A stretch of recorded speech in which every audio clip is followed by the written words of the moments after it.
Hello, and glad to be here.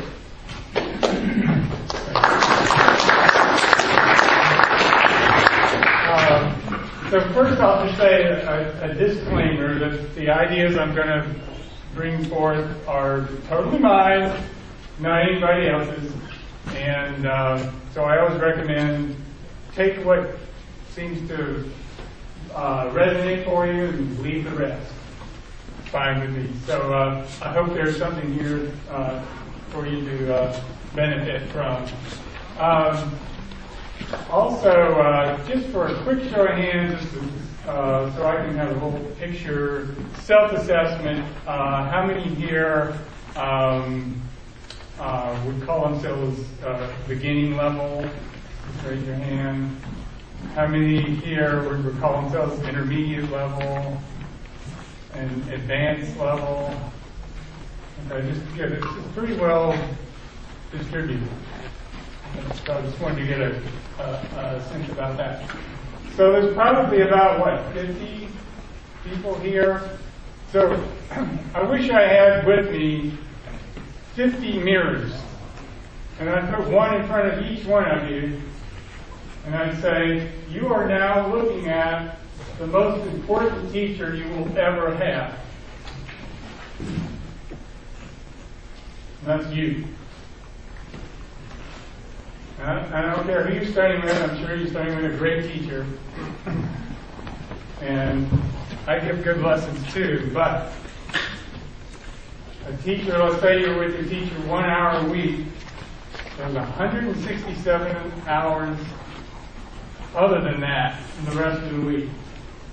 All that other time, the ball is in your court. That means you're the one who's the biggest variable. So that's kind of one of the main overarching principles I always am talking to with my students. So I'm going to kind of go through these points that I have in the handout. And if you happen to lose this sheet, I've kind of put up a version on my website, by the way, so you can get another one. And then I hope to have, if I can talk fast, maybe some time at the end, and there might be some question and answers or discussions or comments or whatever. So I'll try to make some time on that. We're supposed to stop at 2:30, correct? Claire? 2:30? 2:30 is the time. Okay, good. So, that's point number one. Practicing is about being both the teacher and the student. You are sitting down to give yourself a lesson. I mean, that's what practicing is. If you were a fly in the wall in my practice room, tell you a little secret, you would be hearing me talk to myself. Because I verbalize, I describe, I articulate what's going on, what I hear, oh yeah, I can do that, and it's working with myself. To me, that's kind of the way it goes. And so you have to do that teaching kind of mode when you sit down and practice. Sometimes I even do that with my students. They'll do something and I'll say, okay, if you're sitting in my chair, what would you say to yourself? And it gets them starting to think in a different way. And oh, gee, I mean, I have to pay attention to that degree? And things start happening. So that's number one. And these aren't necessarily in order, but that definitely is number one. Second one, understand the phenomenon of muscle memory. Muscle memory is the way we're made. Basically, everything you do physically is programmed into your body. And everything you do on a day-to-day basis, I guarantee you do it in that same way all the time. The way you hold your toothbrush, the way you open the car door, the way you walk, everything is part of muscle memory. Every kind of physical activity, dancers, athletes, musicians, whatever, have to understand that and take advantage of muscle memory. Another more informal word for that might be habit. when you do something, everyone knows how awful a bad habit is. It's because it's programmed in the muscle memory. Well, a good habit is just as strong as a bad habit. Only you don't want to get rid of it. So you want to be aware that every little thing you do is being programmed in. It's like your body's a computer, to put it in current terms. And what you put in is what gets spit back out. It's just absolutely as true as gravity. And it's kind of one of the nice things about this. It's very, very honest. Literally what you put into it, what you get out of it. In a very literal way. So I think that's something to be very, very highly aware of. Number 3, the body loves routine. So give it routine. So what is your routine? Do you have a routine? I happen to be a morning person. I know other people are night people. Is there a certain time of day you like to practice?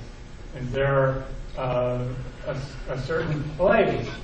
And then there's also what you practice.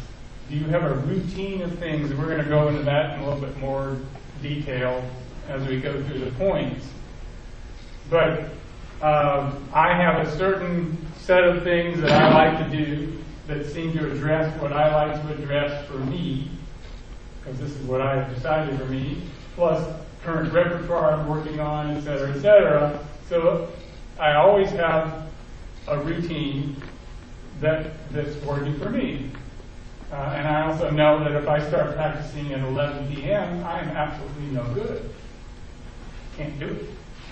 So I have very good, I really believe in regular, expected, repeated uniformity day in and day out. To me, it works wonders. Especially also in the beginning stage for the beginners. If you're practicing, let's say if you can devote an hour a day to practicing. It's better to do an hour today and an hour tomorrow than nothing today and 2 hours tomorrow, to me. Because I think that the frequency and that regularity that builds routine, I think, is better. Especially in the beginning stages. I think that frequency is really good. Okay. I'm going to just keep running through this and so we can have some time here. Practicing is a process. It's not an event. By that I mean it's an ongoing work in progress. Okay, so what is it, a process? It's a process of discovery. Every time you sit down to practice, you should be discovering something you didn't know before you sat down that time. And so what are you going to discover? Well, one of the things is to make things physically easier. There's a guide finger I can use to go from this formation to that. Ooh, mark that down. I'm not quite playing the right note in that one place, or whatever. All kinds of discoveries can happen, but making things physically easier is one of the main things. Also, musical ideas. You start working with the piece, and you say, ooh, that would sound nice if I did a crescendo here, and then this phrase really starts here, and so that's where I should take my breath, and those kinds of things. So it's a process of discovery. If you don't finish a practice and being able to point to things you have accomplished or achieved that you didn't before you started, then not much has happened. So there are things to accomplish when you sit down, and so those are the things you need to discover. So next time you sit down to practice, think to yourself, okay, I'm here to discover. Let's find out some things that will help make this better.